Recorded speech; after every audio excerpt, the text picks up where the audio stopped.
안녕하세요. 홍영표TV의 홍영표입니다. 서민 홍영표 진실만을 말씀드리는 홍영표의 진실토크. 오늘은 선거법에 대해서 말씀드리겠습니다. 제가 전편에서 누차 말씀드렸듯이 개정하려고 하는 선거법은 위헌입니다. 개정하려고 하는 선거법은 위헌입니다. 우리 헌법에 보장된 보통선거, 직접선거, 평등선거, 비밀선거, 자유선거에 모두 위배되는 헌법 위반 행위입니다. 그러나 이러한 헌법에 위반되는 법률을 법을 만드는 국회에서, 법을 지켜야 되는 국회에서, 그것도 같이 선거를 해야 되는 야당의 협조 없이, 야당과 협의 없이 일방적으로 통과시킨 것은 그 무엇보다도 위헌입니다. 위법입니다. 결과도 중요하지만 민주주의 국가에서는 과정도 중요합니다. 이 결과라는 이 선거법 자체도 위헌이지만 이걸 통과시키는 과정 자체도 위헌입니다. 민주당과 군소정당 등 범여권이 27일 야당의 반대 속에서 선거법을 강행 처리했습니다. 국회 방호원들이 동원됐고 고성과 몸싸움이 난무했습니다. 우리 민주주의 역사에서 선거의 규칙인 선거법이 선거 주요 참여자가 반대하는데도 강제로 통과된 것은 역사상 처음 있는 일입니다.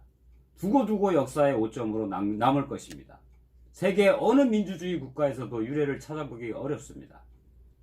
민주화 운동을 했다는 문희상 국회의장이 선거법 일방적으로 변경을 하는 그런 회의에서 방망이를 두들겼다는 것, 이거는 민주주의 운동권이 민주주의의 사망선고를 내린 것이나 다름없습니다. 너무나 어처구니가 없습니다. 정말로 안타깝기가 그지없습니다. 애초에 선거법은 이들 좌파 집권 여당의 목표도 아니었습니다.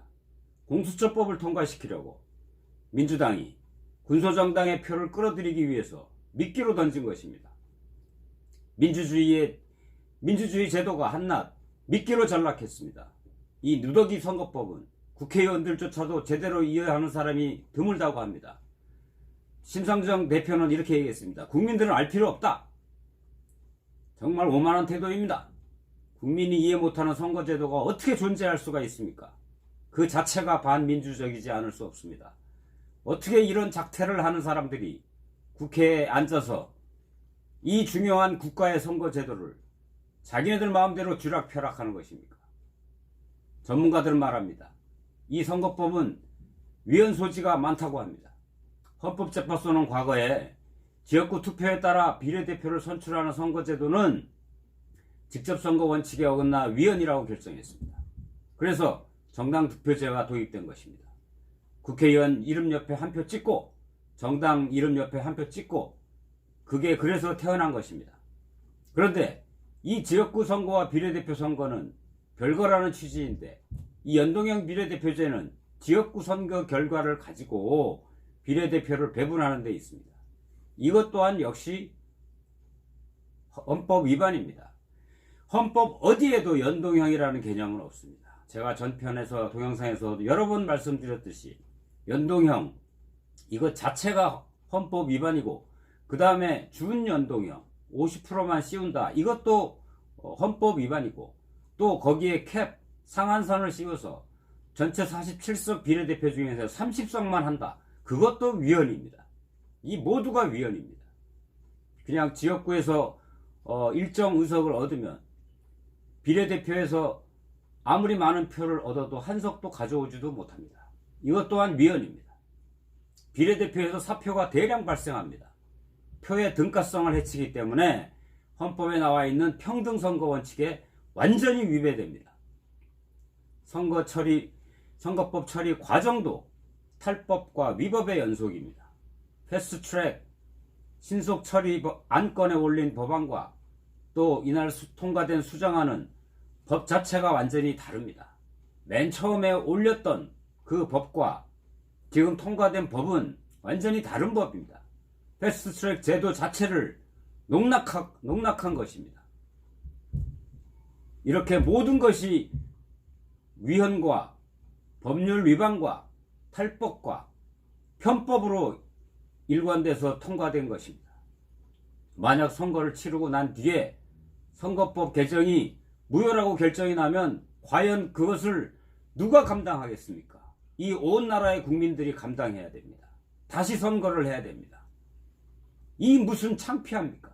전 세계적으로 이런 창피한 짓을 여당과 4+1이라는 이상한 불법 협의체가 만들어서 그것도 같이 게임을 해야 할 상대 당사자의 동의도 없이 합의도 없이 일방적으로 처리했습니다. 그 앞장선 게 민주주의자, 의회주의자라고 자청했던 국회의장이 앞장서서 이런 탈법과 위법 행정부의 시녀 노릇을 하고 있습니다. 입법부의 수장이 도대체 무엇입니까?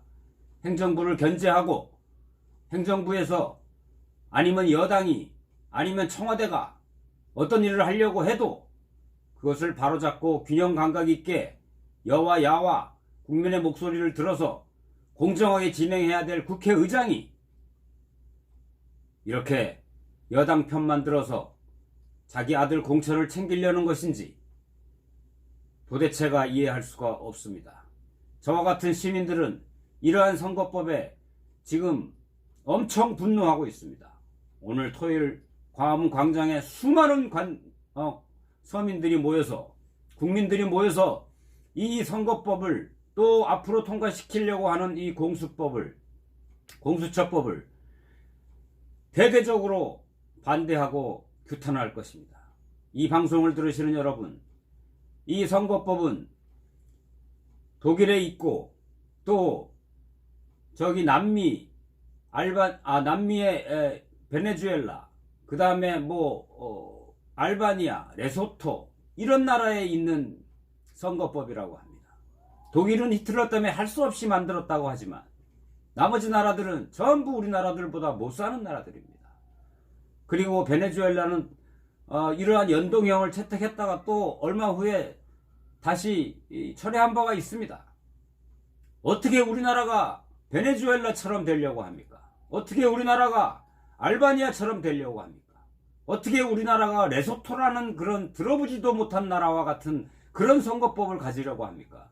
이 나라 여당과 군소정당의 대표들, 미친 사람들 아니고서는 어떻게 우리나라를 대한민국 제12회 경제대국, 민주화대국, 자유민주주의 국가를 어떻게 이렇게 알바니아, 베네수엘라, 레소토 같은 이런 사회주의 국가, 이런 못 사는 나라, 그런 나라의 제도로 왜 가져가려고 합니까? 그들의 목적은 단 하나입니다. 좌파 플러스 호남 세력들의 영구적인 의회 집권을 위해서 일으킨 의회 쿠데타일 뿐입니다. 이런 의회 쿠데타에 우리 양식 있고 상식이 있는 국민들은 국민 저항으로 대응을 해야 됩니다. 모든 권력은 국민으로부터 나온다고 했는데 이 국민들이 행사할 수 있는 투표 권력, 이것을 이 사람들은 기울어진 운동장 자체로 아예 만들어놔 버려서 우리가 어떻게 투표를 하든지 간에 지금 자기네들이 만들어 놓은 그 선거법 틀 안에서 결과가 빤히 나오게 돼 있습니다. 결과가 정해져 있는 선거법, 우리가 이렇게 투표한들 저렇게 투표한들 결과는 뻔히 나오게 돼 있습니다. 어떻게 투표에 따라 결과가 달라지지 않고 투표를 이렇게 하든 저렇게 하든 결과가 빤히 나와버리는 이런 제도가 어디 있습니까? 도대체 전 세계에 어떤 이런 민주적이지 않고 반민주적이고 완전히 반자유적이고 반세계적이고 반문명적이고 반헌법적인 이런 선거법을 통과시키는 여당과 저런 군소정당의 자기네 정파만을 위한 정치, 국민은 아랑곳하지도 않고 국민은 몰라도 된다, 선거법 내용이 뭔지 몰라도 돼, 국민들을 개돼지로 취급하는 이런 집권여당과 군소정당을 이번 총선에서 꼭 심판해야 됩니다. 저들에게 이 의회 쿠데타를 일으킨 그 책임을 꼭 물어야 할 것입니다. 감사합니다.